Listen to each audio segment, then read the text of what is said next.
నల్గొండ లోక్సభ బరిలో కోమటిరెడ్డి వెంకటరెడ్డి పేరు వినిపిస్తోంది. సిట్టింగ్లు కొండ నంది ఎల్ఏకు అధిష్టానం గ్రీన్ సిగ్నల్ ఇచ్చింది. జితేందర్ రెడ్డి కాంగ్రెస్ లోకి వచ్చే అవకాశం ఉంది అని టీ కాంగ్రెస్ స్క్రీనింగ్ కమిటీలో చర్చ జరుగుతోంది.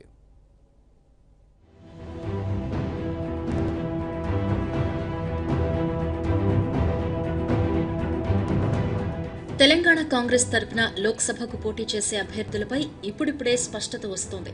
నిజామాబాద్ నుంచి లోక్సభకు ప్రాతినిధ్యం వహించిన మధుయాష్కి గౌడ్ ఈసారి భువనగిరి లోక్సభ స్థానం నుంచి పోటీ చేయనున్నారు. నల్లగొండ నుంచి మాజీ మంత్రి కోమటిరెడ్డి వెంకటరెడ్డి బరిలోకి దిగే అవకాశం ఉంది. ఈ మేరకు లోక్సభ అభ్యర్థుల పేర్లను కాంగ్రెస్ స్క్రీనింగ్ కమిటీ మంగళవారం రాత్రి ఖరారు చేసినట్లు తెలిసిందే. కాంగ్రెస్ కేంద్ర ఎన్నికల కమిటీ సమావేశం ఈ నెల 14న యూపీఏ చైర్పర్సన్ సోనియా గాంధీ నివాసంలో జరగనుంది.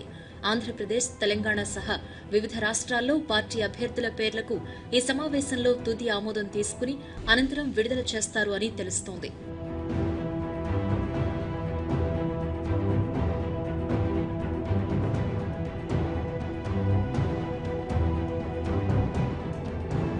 విశ్వసనీయ వర్గాల కథనం ప్రకారం గతంలో నిజామాబాద్ నుంచి పోటీ చేసిన మధుయాష్కి ఈసారి భువనగిరి నుంచి బరిలో దిగడానికి అధిష్టానం దాదాపు గ్రీన్ సిగ్నల్ ఇచ్చినట్లు తెలిసిందే.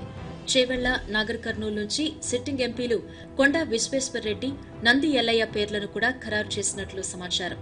నిజామాబాద్ నుంచి 4 సార్లు ఎమ్మెల్యేగా గెలిచిన దళిత నేత గంగారాం, సికింద్రాబాద్ నుంచి అంజన్ కుమార్ యాదవ్, ఆదిలాబాద్ నుంచి రమేష్ రాథోడ్, కరీంనగర్ నుంచి పెద్దిరెడ్డి, జహీరాబాద్ నుంచి మదన్, మెదక్ నుంచి గాలి అనిల్, పెద్దపల్లి నుంచి చంద్రశేఖర్, మహబూబ్ నగర్ నుంచి వంశీచంద్రెడ్డి లేదా జడ్చర్లకు చెందిన అనిరుద్ధరెడ్డి పేర్లపై దాదాపు స్పష్టత వచ్చినట్లు తెలిసిందే.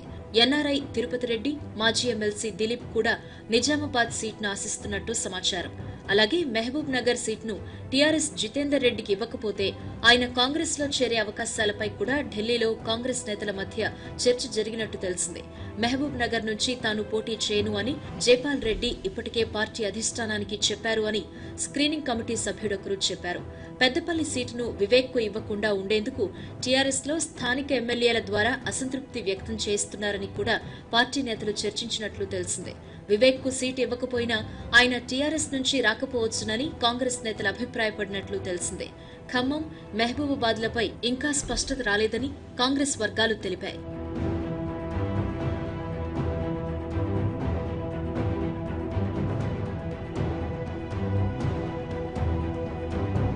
స్క్రీనింగ్ కమిటీ సమావేశంలో ఏఐసీసీ ప్రధాన కార్యదర్శి వేణుగోపాల్, టీపీసీసీ అధ్యక్షుడు ఉత్తమ్, సీఎల్పీ నేత భట్టి విక్రమార్క, ఏఐసీసీ కార్యదర్శి కుంటియా తదితరులు పాల్గొన్నారు. కాగా ఈ ఎన్నికల్లో ఒంటరిగా పోటీ చేయాలని, ఎవరితో పొత్తులు పెట్టుకోరాదని కూడా స్క్రీనింగ్ కమిటీ నిర్ణయించినట్టు సమాచారం.